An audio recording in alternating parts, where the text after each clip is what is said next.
Trophy Room has been at the center of controversy ever since the release of their infamous Air Jordan 1 freeze-out. Due to the combination of a botched public release and multiple reports of pairs getting backdoored to people buying the sneaker for reselling purposes, the boutique store founded by the son of an NBA legend has not been held in high regard by many sneaker enthusiasts. But in 2022, Trophy Room released a new sneaker that put a twist on a classic sneaker with ties to the Olympic Games. Would this be a redemption story for Marcus Jordan and Trophy Room, or would it be another stain-filled chapter in back-to-back years?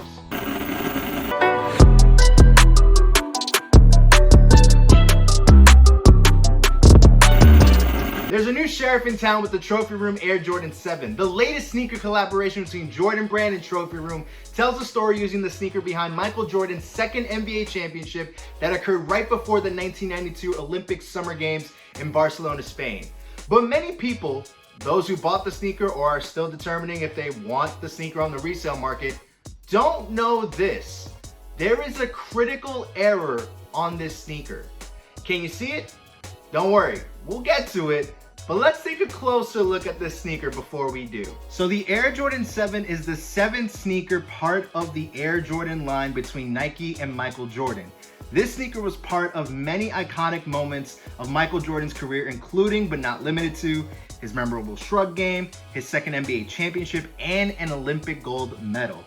This sneaker in particular takes elements from a colorway that was actually inspired by the Olympics, the Air Jordan 7 Olympics, which are actually a grail sneaker of mine and arguably one of the best colorways of the Air Jordan 7. What's interesting is the midsole and outsole of the Trophy Room iteration are pretty much identical to the Air Jordan 7 Olympic, as if almost to say Trophy Room decided to build on the base of the Olympic 7 when they first went to design this shoe, which I found to be an amazing hidden detail if true. While the Olympic 7 sneaker possesses a predominantly white upper, this sneaker instead has a more recognizable USA palette to it with a predominantly bright red upper with a mix of sail upper that was probably decided on to give a more vintage palette. And then you got the navy hits on the tongue that features an Air Jordan logo with Air written in between the Jordan. The red upper material is nubuck and really soft to the touch. One thing that's become synonymous with Trophy Room collaborations is the signature of Michael Jordan, which you can see is on the lateral side of each of the sneakers themselves. The other color that pops on the sneaker is that of the color gold, which alludes to the Dream Team's gold medal feat during the 1992 Olympic Games. You got the gold Jumpman logo near the ankle collar of each shoe, as well as gold hits on the midsole panel, and a metallic gold Trophy Room logo on the heel, which is in place of the Signature 23 logo. One final nod to the Olympic is seen on the heel, with that hang tag being in a color blocking that is alluding to the Olympic ring. So looking at this sneaker, you can see that Trophy Room spared no detail in the craftsmanship of this sneaker. But if no detail was spared, then why was there a mistake to this sneaker? Did you catch it during the close-up? Truth is, I didn't show it to you, because it's actually hidden within the sneaker itself. Don't worry, you won't have to cut it in half like the folks at Rosanville. I'd actually probably cry if someone cut this beautiful sneaker in half. No, the alleged error is within the inside of the collar of the sneaker. It's this date, June 22nd, 1992. Now, what's the significance of the date and why are we saying this is a mistake? Well, let's hop in a time machine and go back to that date. So two things happened on June 22nd, 1992. A Sports Illustrated magazine released featuring Michael Jordan on the cover smoking a cigar in celebration of his second NBA championship with the Bulls that occurred days prior. The second thing that happened that day, Michael Jordan, Magic Johnson, Larry Bird, and some of the most celebrated NBA players gathered for a practice session at the University of California, San Diego's Triton Gym in preparation for the Olympic Games. Now that's all well and good, except this sneaker doesn't pay tribute to June 22nd, 1992. It actually pays tribute to July 22nd. You see, it was on July 22nd, 1992 that Michael Jordan says he played in the greatest game he was ever a part of. That scrimmage took place in a closed gym in Monte Carlo and pitted Team Blue versus Team White. On Team Blue was Christian Laettner, Chris Mullin, David Robinson, Charles Barkley, and Magic Johnson. On Team White was Scottie Pippen, Patrick Ewing, Karl Malone, Larry Bird, and number 9, Michael Jordan. Magic's team jumped out to a 7-0 lead, and trash talking would ensue, with Magic going so far as to say the Jordanaires are down.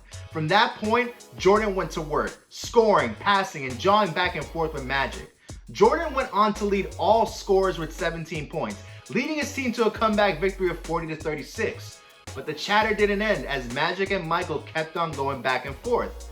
When Jordan walked into the locker room following practice, he turned to Magic and said, "There's a new sheriff in town." Hence the namesake of the Trophy Room Air Jordan 7 New Sheriff in Town, a shoe inspired by what basketball historians have referred to as the greatest game nobody ever saw. Now, did you remember the date I said? July 22nd, 1992. That was the day of the greatest game nobody ever saw. Then why is June 22nd, 1992 stitched into the sneaker instead? Many would say it's paying homage to the first practice session of the Dream Team, while others would argue this was a misprint during manufacturing, and without enough time to correct the date, the misprint was left, and the team's first practice date was used as cover for the actual date of the greatest game nobody ever saw. To add more fuel to the latter's claim, the entire packaging of the shoe alludes to July 22nd, not June. The inside of the box shows a replica of the Monte Carlo gym with the Trophy Room logo in the center of the court, and empty seats surround the base of the box. But on the inner lid, you see the quote, "New Sheriff in Town" in the center and Monte Carlo Monaco. But what is on the top left? June 22nd, 1992. There's a note card inside of the box that accompanies the sneaker that details the greatest game nobody ever saw. But notably, there is no date written on that note, only a reference to the year of 1992. So, a misprint or paying homage to the first practice? Speaking personally, this feels like it was a misprint. But I'll be honest, I don't think it devalues this sneaker. The Trophy Room Air Jordan 7 New Sheriff in Town is truly a work of art. The dedication to every detail is apparent from the packaging to the sneaker itself. And sure, the wrong date of the greatest game nobody ever saw is on the sneaker itself. But hey, in the grand scheme of things, I think over time we'll look at this as something that will be part of the story of the sneaker, not something that takes away from it. And does it rehabilitate Trophy Room? Well, look, in the short term, yeah. This release felt a lot fairer to the locals in Orlando who wanted the shoe, and those far and wide who accessed the shoe, like myself, via their online release. And if you want this sneaker, you won't be paying upwards of $1,500 for it, like the Air Jordan 1 sneaker, which saw a botched release, controversy surrounding it, and overall leaving a poor taste in the mouths of sneakerheads. This Trophy Room sneaker leaves nothing but good vibes and go energy. But let me know what you think about these sneakers in the comments section down below. And if you want to check out what we had to say about the Trophy Room Air Jordan 1s, you can click on this video right here to learn our opinions on what went down.